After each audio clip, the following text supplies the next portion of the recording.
श्री ओम नमो भगवते वासुदेवाय। दोस्तों, श्रीमद् भागवत गीता को ज्ञान का भंडार कहा जाता है। भगवत गीता में इतना ज्ञान समाया है जिसे पढ़ लेने के बाद इंसान को हर समस्या का समाधान मिल जाता है। दोस्तों, आज के युग में भी बहुत सारे वैज्ञानिकों ने अपना स्पष्टीकरण दिए हैं कि उन्हें भगवत गीता से बहुत सारी प्रेरणा मिली है। वाकई में दोस्तों, जो मनुष्य इसका ज्ञान हासिल कर लेते हैं उसका मन पूरी तरह से बदल जाता है और वो इतना ज्ञानी हो जाते हैं कि उन्हें संसार को देखने का नज़रिया ही बदल जाता है। वैसे भगवत गीता को संस्कृत में लिखे जाने के कारण बहुत लोगों इनका सही अर्थ नहीं लगा पाते हैं और दोस्तों, इसीलिए मैं आज की इस वीडियो में गीता का हिंदी भाषा में बताने वाला हूँ।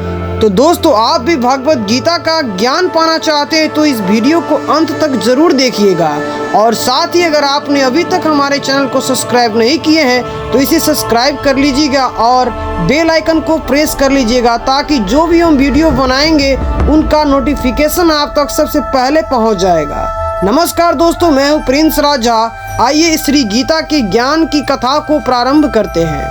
जब कौरव और पांडव महाभारत के युद्ध को चले तब राजा धृतराष्ट्र ने कहा, मैं भी युद्ध को देखने चलूंगा। तब श्री वेद व्यास जी ने कहा, हे राजन, नेत्र के बिना क्या देखोगे? राजा धृतराष्ट्र ने कहा, प्रभु देखूंगा नहीं तो श्रवण तो करूंगा। तब वेद व्यास जी ने कहा, हे राजन, तेरा सारथी संजय जो कुछ महाभारत के युद्ध की लीला कुरुक्षेत्र में होगी वह यहाँ बैठे ही श्रवण करावेगा। व्यास जी के मुख से ये वचन सुन संजय ने विनती करी, यहाँ हस्तिनापुर में बैठे कुरुक्षेत्र की लीला मैं कैसे जानूंगा तथा राजा को किस भांति सुनाऊंगा।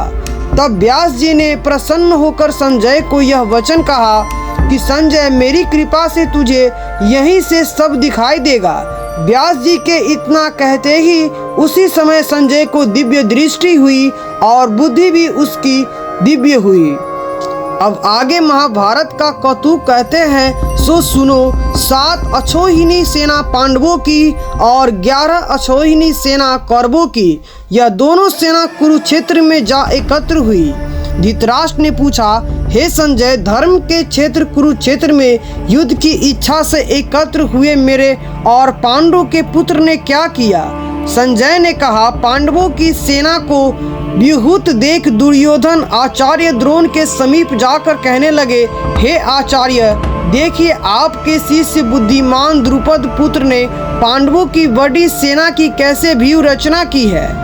इस सेना में अर्जुन, भीम जैसे बड़े बड़े धनुधारी वीर, विराट महारथी द्रुपद, दृष्टकेतु, चेकितान बलवान काशीराज, पुरुजित, कुंती भोज, नरों में श्रेष्ठ सभ्य, पराक्रमी युद्धामनु, बलवान उत्तमौजा अभिमन्यु और द्रौपदी के पुत्र सब के सब महारथी है। हे ब्राह्मण श्रेष्ठ, आपके स्मरणार्थ अब मैं अपनी सेना के प्रधान सेनापतियों के नाम बताता हूँ।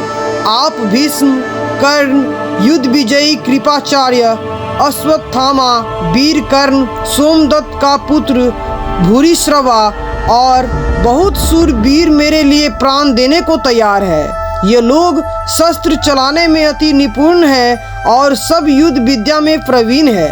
हमारी सेना का जिसके भीष्म रक्षक है अपरिमित बल है और उनकी सेना जिसके भीम रक्षक है थोड़ा बल है। अब आप सब अपने अपने मोर्चे पर सावधान रहकर सेनापति की रक्षा कीजिए। भीष्म पितामह ने दुर्योधन को प्रसन्न करते हुए और ऊंचे स्तर से गरजते हुए शंख बजाया। फिर वहां चारों ओर शंख, नगाड़े, ढोल, गोमुख आदि अनेक बाजे बजने लगे जिनका भयंकर शब्द हुआ। जिनके अंततः सफेद घोड़ों के बंधे रथ पर स्थित माधव श्री कृष्ण और पांडव अर्जुन ने भी दिव्य शंखों को बजाया। श्री कृष्ण ने पंचजन्य, अर्जुन ने देवदत्त नामक शंख को और भीषण कर्म करने वाले भीम ने पौंड्र नामक बड़े भारी शंख को बजाया। कुंती पुत्र राजा युधिष्ठिर ने अंततः विजय, नकुल ने सुघोष और सहदेव ने मणि पुष्पक और धनुर्धर, काशीराज श्रीखंडी, धृष्टद्युम्न, विराट अपराजित, सत्यकी, राजा द्रुपद और द्रौपदी के 5 पुत्र और महावीर अभिमन्यु, इन सब वीरों ने अपने अपने शंख को बजाया। उन शंखों के भारी शब्दों से आकाश और पृथ्वी गूंज उठे और धृतराष्ट्र के पुत्रों के हृदय कांप उठे। हे राजन, अर्जुन ने कौरवों को युद्ध के लिए प्रस्तुत देखकर धनुष उठाकर श्री कृष्ण से कहा, हे अच्युत, मेरा रथ दोनों सेनाओं के बीच में खड़ा कीजिए, जिससे मैं युद्ध करने वालों को देख लूं कि इस रणभूमि में मुझे किन किन के साथ युद्ध करना चाहिए।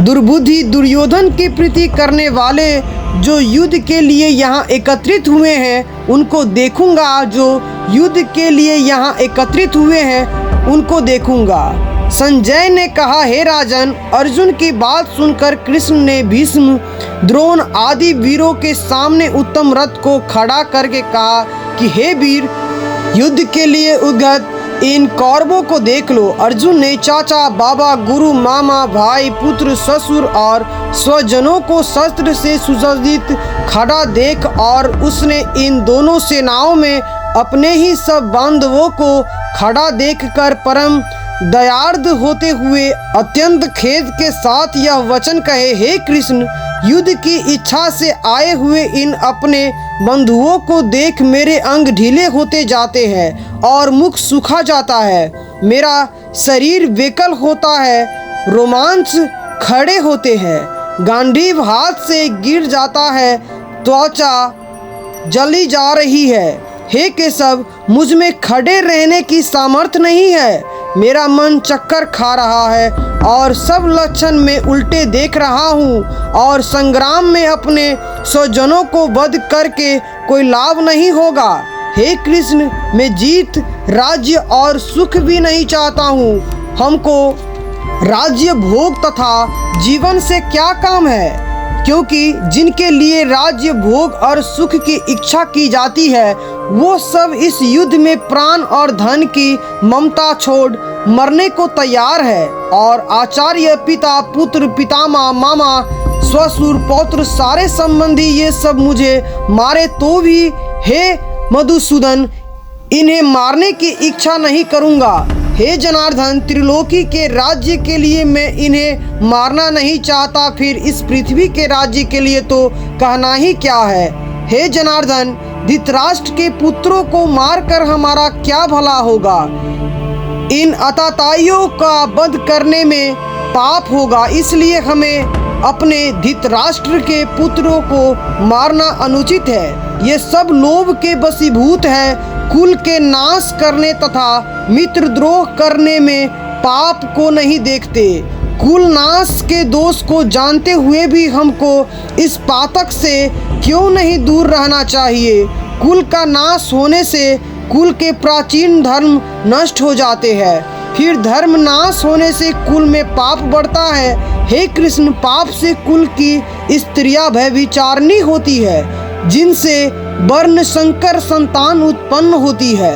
यह वर्ण संकर जिन पुरुषों ने कुल को नष्ट किया है उनको तथा उस कुल को नरक में पहुंचाते हैं, क्योंकि श्राद्ध तर्पण आदि बंद हो जाते हैं।